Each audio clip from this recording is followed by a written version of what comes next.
ترمذی کے علاوہ اس حدیث کو امام احمد بن حنبل نے بھی روایت کیا المسند میں، امام حیثمی نے بھی روایت کیا مجموع الزوائد میں، اور امام بہقی نے بھی دلائل النبوہ میں روایت کیا۔ حضرت عباس رضی اللہ عنہ رسول اکرم صلی اللہ علیہ وسلم کی خدمت میں حاضر ہوئے۔ اس وقت ان کی کیفیت ایسی تھی گویا انہوں نے حضور نبی اکرم صلی اللہ علیہ وسلم کے متعلق کفار سے کچھ نازیبا الفاظ سن رکھے تھے یا وہ سن چکے تھے، اور وہ حضور نبی اکرم صلی اللہ علیہ وسلم کو بتانا چاہتے تھے۔ حضرت عباس رضی اللہ تعالیٰ عنہ نے یہ کلمات حضور کو بتائے، یا آپ کو اپنے علم نبوت کی وجہ سے ان کا علم ہو گیا۔ پس جب آپ جان گئے تو آقا صلی اللہ علیہ وسلم منبر پر جلوہ افروز ہوئے اور فرمایا میں کون ہوں؟ من انا؟ حضور نے فرمایا میں کون ہوں؟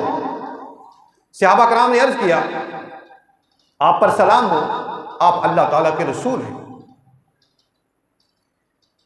آپ نے فرمایا میں عبداللہ کا بیٹا محمد ہوں صلی اللہ علیہ وسلم۔ اللہ تعالیٰ نے مخلوق کو پیدا فرمایا اور اس مخلوق میں سے بہترین گروہ یعنی انسانوں میں سے مجھے پیدا کیا، پھر اس کو دو گروہوں میں تقسیم کیا، یعنی عرب و عجم میں، تو مجھے بہترین گروہ یعنی عرب میں پیدا کیا، اور پھر اللہ تعالیٰ نے اس کے قبائل بنائے اور اس میں سے بہترین قبیلہ یعنی قریش کے اندر مجھے پیدا کیا، پھر اس بہترین قبیلہ کے گھر بنائے تو مجھے بہترین گھر اور نسب یعنی بنو ہاشم میں مجھے پیدا کیا۔ تو حضور تاجدار کائنات صلی اللہ علیہ وسلم نے یہ خطاب منبر پر فرمایا۔ اب اس سے ایک بات یہ ثابت ہوتی ہے کہ آقا صلی اللہ علیہ وسلم کی بہت سی احادیث ہم سنتے ہیں، پڑھتے ہیں، آپ لوگ بھی پڑھتے سنتے ہیں، بہت سے معاملات میں آقا صلی اللہ علیہ وسلم اپنے کسی ایک صحابی، دو صحابی یا چار صحابہ کو اپنی بات ارشاد فرما دیتے، بتا دیتے تھے، لیکن جب کوئی بہت اہم نوعیت کا مسئلہ ہوتا تو اس کے لیے حضور باقاعدہ منبر رکھواتے اور منبر پر جلوہ افروز ہو کے گفتگو کر کے سارے لوگوں تک اور عامت الناس تک اپنا وہ پیغام لوگ پہنچاتے۔ اس کا مطلب یہ ہے کہ حضور تاجدار کائنات صلی اللہ علیہ وسلم نے بھی اس مقصد کے لیے، جبکہ آپ کے نسب میں تان کیا گیا یعنی تانا دیا گیا، آپ کو آپ کے نسب اور حسب کے خلاف بات کی گئی، تو آقا صلی اللہ علیہ وسلم نے اس کا جواب دو چار صحابہ میں نہیں دیا، بلکہ منبر رکھوا کے منبر پر کھڑے ہو کے آپ نے اس کا جواب دیا۔ اس کا مطلب ہے کہ آقا صلی اللہ علیہ وسلم کے نزدیک یہ بات بہت ہی اہمیت کی حامل تھی۔ دوسری بات، آقا صلی اللہ علیہ وسلم نے جب خطاب فرمایا، گفتگو فرمائی، تو آپ نے سوال سے شروع کیا، من انا؟ میں کون ہوں؟ صحابہ کرام نے اس کا جواب دیا، یا رسول اللہ صلی اللہ علیہ وسلم آپ پر سلام ہو، آپ اللہ کے رسول ہیں۔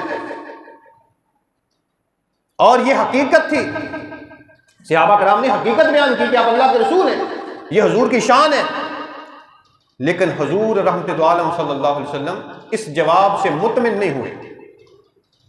اس کا مطلب یہ ہے کہ جو حضور کا منشا تھا، جو حضور کی خواہش تھی، وہ اس جواب کی نہیں تھی۔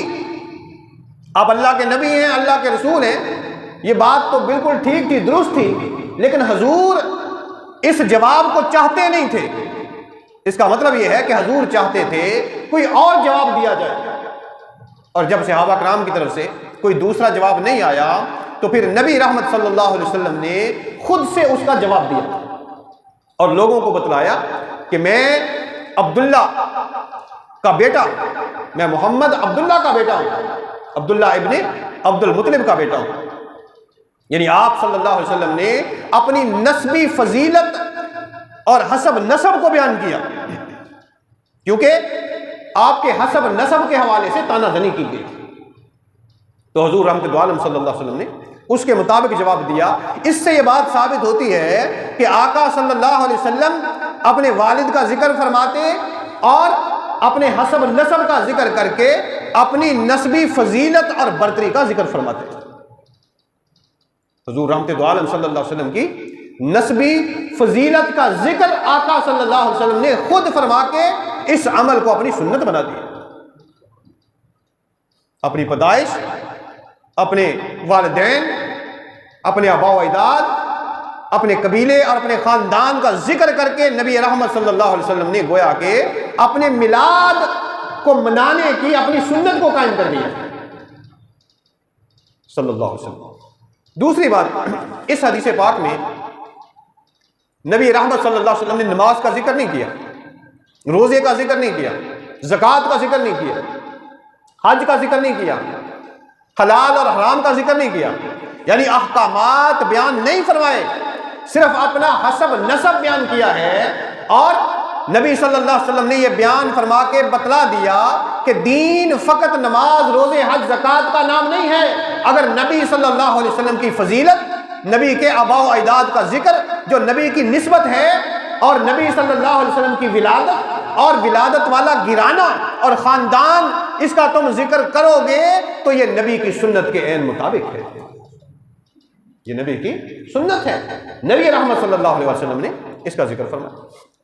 اور آخری بات، اس حدیث پاک سے یہ ثابت ہوتی ہے کہ نبی صلی اللہ علیہ وسلم کا ذکر کرنے کے لیے، نبی کی ولادت کا ذکر کرنے کے لیے، نبی کے حسب نسب کا ذکر کرنے کے لیے، نبی کی فضیلت اور نبی کے مناقب اور نبی کے مقامات کا ذکر کرنے کے لیے اجتماع قائم کرنا، ممبر رکھوانا اور ممبر پر چڑھ کے نبی کے فضائل کو بیان کرنا، یہ نبی صلی اللہ علیہ وسلم کی اپنی سنت ہے۔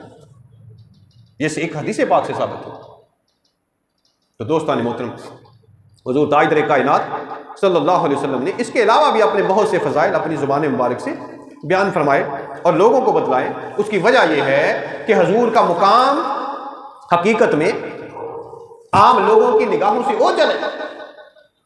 حضور کا جو مقام ہے، اللہ کی بارگاہ میں جو مرتبہ ہے، اس سے عام لوگ تو آگاہ نہیں ہیں۔